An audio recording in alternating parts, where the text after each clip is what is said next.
কিসের বাড়ি রক্ষা করতে গেছে? বাড়ি ভাঙতে গেছে, ভাঙতে গেছে, যাতা দিছে, এটা তো হবেই। বলে না বিপ্লব প্রতি বিপ্লব থাকে। সারা বাংলাদেশে সব আওয়ামী লীগের নেতাদের বাড়ি ভেঙে ফেলাইতেছে। আপনি ধরে রাখেন, যতই ডিলে করুক, যতই করুক, এই ইউনূস সাহেবের এই সরকারের থেকে পার্টি জগতে করবে, এই ছাত্ররা যত প্রার্থী দিবে একটিরও জামানত থাকবে। 52 থেকে 24 পর্যন্ত সবগুলো আন্দোলনের অগ্রভাগে ছিল ছাত্ররা। কোন ছাত্ররা সরকারের অংশ নেয় নাই। 2, কোন ছাত্ররা এত বিতর্কিত হয় নাই যেটা এবারের ছাত্ররা বিতর্কিত হয়েছে। এবং তারা ছাত্ররা রাজনীতি করতে চাচ্ছে। বলা হচ্ছে 18 বছর বয়স হলে ভোটার, সে রাজনীতি করতে পারে। তবে যিনি ভিড় চড়ার লোভ সামলাতে পারে না, যে খাল কাটার সময় রেড কার্পেট বিছায় খাল কাটতে হয়, যে 6 দিনে 18 বার হেলিকপ্টার ভ্রমণ করে যে ছাত্ররা, সেই ছাত্ররা দেশ চালাবে, তাহলে তো আক্কল দাঁতেই গজায় নাই। এইটা করলে কি হবে আপনি বলেন? স্কয়ারের হেলিকপ্টার ভাড়া করছে, 20,000 টাকার কম্বল দিছে, 36,000 টাকার বিমান ভাড়া, হেলিকপ্টার ভাড়া দিছে। এটা গরিবের টাকা, ট্যাক্সের টাকা, মিনিস্ট্রির টাকা। অডিট হবে না? অডিট হলে সে ফাঁসবে না? 2টা হেলিপ্যাড বানাইছে, হেলিকপ্টার নামার জায়গা নেই, 2টা হেলিপ্যাড বানায়া আবার ডিসি সাহেব ভেঙে ফেলাইছে।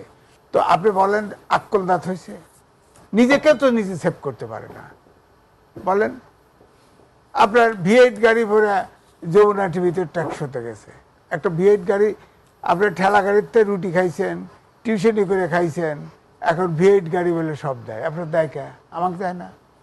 আপনার দেয় কেন? V8 গাড়িতে চড়ে, এটা নাকি এখন গাড়ি সকাল বিকাল বদলায়, এরকম অবস্থা। সুতরাং আমি নির্বাচনে শেখ হাসিনা বিরাট বিরাট রাজনৈতিক দল দিয়ে 3টা কিংস পার্টি করেছিল। ডক্টর মোহাম্মদ ইউনূসও 1/11-এর সময় রাজনীতি করার চেষ্টা করেছেন। হ্যাঁ, তার দলের নামও ছিল নাগরিক শক্তি। তিনি কোনো ডাকে সাড়া পান নাই, কয় যে এই কাজ আমার না, উনি ছাড়িয়ে দিয়ে বিদেশ চলে গেছে। আর এবারে যে ছাত্ররা ইতিমধ্যে যে বিতর্কিত হয়েছে, এরা ইউনূস সাহেব তার সাপোর্টার আছে। অন্তর্বর্তীকালীন সরকারের মধ্যে 3 জন আছে ছাত্র, এবং ইউনূস সাহেব তো নিজেই বলছে, ছাত্রদের প্রশংসা করেই বলছে, তারা রক্ত দিয়েছে, রক্ত আপনার লক্ষ্য ঠিক রাখতে ছাত্রদেরই রাজনীতি করতে হবে, অর্থাৎ ক্ষমতায় আসতে হবে। ওনার পৃষ্ঠপোষকতায় উনি নিতে পারেন নাই, সেটা ছাত্র দিয়ে করতেছে। করুক, ছাত্ররা করুক। কিন্তু ওই যে আমির নির্বাচনে 3টা কিংস পার্টি হয়েছিল, আপনি তো সচেতন লোক, বলেন এই পার্টিতে একটি লোকের জামানত থাকে নাই, একটি লোক না, একটা প্রার্থীরও জামানত থাকে নাই। আপনি ধরে রাখেন, যতই ডিলে করুক, যতই করুক, এই ইউনূস সাহেবের এই সরকারের থেকে পার্টি জগতে করবে, এই ছাত্ররা যত প্রার্থী দিবে একটিরও জামানত থাকে। কিন্তু তার আগে আজিজ ভাই, যে বিষয়টি নিয়ে সবচেয়ে বেশি আলোচনা সমালোচনা হচ্ছে সেটা হচ্ছে দেশের আইন শৃঙ্খলা পরিস্থিতি নিয়ে। এই 6 মাসে আসলে আপনারাও বিভিন্ন সময় এটা নিয়ে সমালোচনা করেছেন। বলছি এখন শোনেন, আপনি যেটা বলছেন, এই আইন শৃঙ্খলা ঠিক করার জন্য ক্লিন হার্ট করা হয়েছে, চিরুনি অভিযান করা হয়েছে, সেখানে কিছু লোককে জেল দিছে, কিছু লোক মেরে ফেলছে, কাজের কাজ কিচ্ছু হয় না, উল্টা হয়েছে। এবারে আপনি দেখেন, এই যে ইউটিউবে ছড়ায় পড়তেছে, আপনি দেখেন এই আপনার ডেভিল হান্ট, ডেভিল কে এটা নির্ধারণ করছেন? আপনার দাদা তো বিরাট উকিল, অ্যাডভোকেট। ডেভিল হচ্ছে যে আক্রমণ করে, হ্যাঁ, আর যে আক্রান্ত হয় সে হচ্ছে সাফারার, এই তো? জি, সে তো ডেভিল, সাফারার তো ইয়ে হচ্ছে আপনার এখন এই ইয়ার ডেভিল হান্টে ধরা পড়তেছে, সব ধরে নিতেছে। 1324 জন ইতিমধ্যে হয়েছে, আর সম্ভবত 1,500। এরকম বলা হচ্ছে যে গাজীপুরের যে ঘটনাটা, যেখানে বলা হচ্ছে যে বৈষম্য বিরোধী ছাত্র আন্দোলনের যারা শিক্ষার্থী বা যারা আন্দোলনকারী, তারা সেখানে বাড়িটা রক্ষা করতে গিয়েছে, তাদের উপরে হামলা হয়েছে। এই বিষয়টা না আপনার? এটা মিথ্যা কথা। কিসের বাড়ি রক্ষা করতে গেছে? বাড়ি ভাঙতে গেছে, যাতা দিছে, এটা তো হবেই। বলে না বিপ্লব প্রতি বিপ্লব থাকে। সারা বাংলাদেশের সব আওয়ামী লীগের নেতাদের বাড়ি ভেঙে ফেলাইতেছেন। আমার কথা হচ্ছে ফ্যাসিস্ট আমিও নাই, কিন্তু আপনি তাদের বিচার করলেন না কেন? 6 মাস ক্ষমতায় একটা কেসের চার্জশিট দিতে পারেন নাই।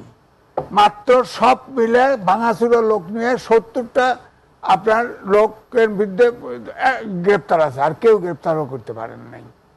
আপনি আর্মি চিফ বলেছে 662 জন সেনানিবাসে আশ্রয় নিয়েছে। তারা কোথায়? তারা কোথায় জিজ্ঞেস করছেন? আপনারা যে এই যে ইয়ে করলেন, কমান্ড কোর করলেন, ওই 622 চান? ক্ষমতা থাকলে ওইটা আগে চান। পোলাপানে ক্লেলায় দিচ্ছেন কেন? পোলাপানকে দিচ্ছেন কেন? তোপের মুখে ফেলায় দিচ্ছেন কেন? এই পোলাপানকে যেভাবে রাজনীতি শিখাচ্ছেন, আপনি বলেন স্কুল থেকে শুরু করে ইউনিভার্সিটির ছাত্ররা এই আন্দোলনের মধ্যে আছে। তারা পড়াশোনা বাদ দিয়ে খালি সরকার রাষ্ট্র ঠিক করতেছে। এই 6-7 বছরের জেনারেশন গ্যাপ বিজ্ঞানের যুগে হবে, কে পূরণ করবে? আমি তো দেখতেছি 6 বছর সার্টিফিকেট বকল দেওয়ার নিয়ে ঘুরবে এরা। এই সার্টিফিকেট কোনো কাজে আসবে না।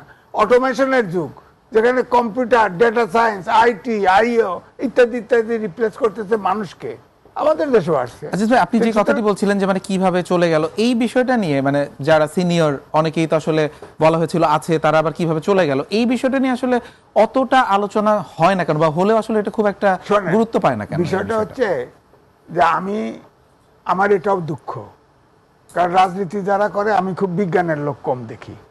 সরকারে যেটা আছে একটাও বিজ্ঞানের লোক আছে কিনা আমার জানা নেই। আমি ফিজিক্স পড়ছি, এই জন্য আমি কিন্তু লিখেছি, অটোমেশনের যুগের উপরে লিখেছি, ছাপা হয়েছে। এবং কি কি এখন আছে দেশে আপনি শোনেন, আমি ব্যাংককে বাংলাদেশে